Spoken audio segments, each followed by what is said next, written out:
Hello বিজ্ঞান বিভাগের শিক্ষার্থীরা, আসসালামু আলাইকুম। আমি অভি স্যার, ঢাকা বিশ্ববিদ্যালয়। আজকে বায়োলজির একটা ছোট্ট টপিকস নিয়ে কথা বলবো, অন্যতম একটি ট্রিক্স। সেটি কি? সেটি হচ্ছে জিনোটাইপ অ্যান্ড ফিনোটাইপ। তাহলে জিনোটাইপ এবং ফিনোটাইপ কি? যেই দুটো শব্দ নিয়ে তৈরি হয় মারামারি এবং কারাকারি। আসেন আমরা এক নজরে দেখব জিনোটাইপ এবং ফিনোটাইপের আসল রহস্যটি কি। মনে করেন আমাদের একজন সাইদ স্যার আছে, গণিত শিক্ষক। আসেন স্যার। থ্যাংক ইউ এই যে স্যার। দেখতে পাচ্ছেন আমাদের সাইদ স্যার অত্যন্ত সুন্দর, সাবলীল এবং মধুর কণ্ঠময় একজন শিক্ষক। তিনি যে এত সুন্দর, তাহার এই সুন্দরের রহস্যটা কি?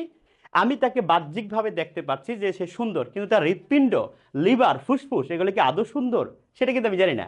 আমি দেখব তার বাহ্যিক অবয়ব, সে অত্যন্ত সুন্দর। এই সুন্দরের জন্য আমরা কি বলি? তাকে ফিনোটাইপ।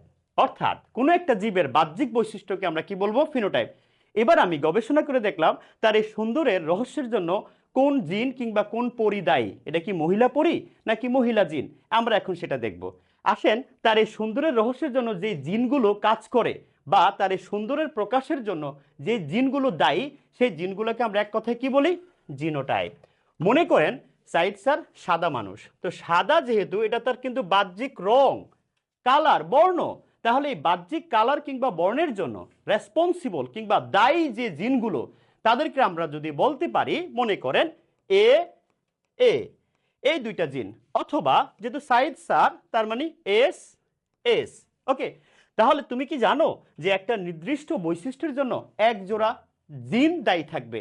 এখন এই স্যারের সৌন্দর্যের জন্য দায়ী এই এক জোড়া জিন, এবং তারা অবশ্যই প্রকট, আবার প্রচ্ছন্ন হতে পারে। সেটা নিয়ে আমরা আবার কোনো একটি ক্লাসে কথা বলবো। তো ভালো থাকুক সাইদ স্যার, ভালো থাকুক সাইদ স্যারের ফিনোটাইপ এবং জিনোটাইপ। ধন্যবাদ।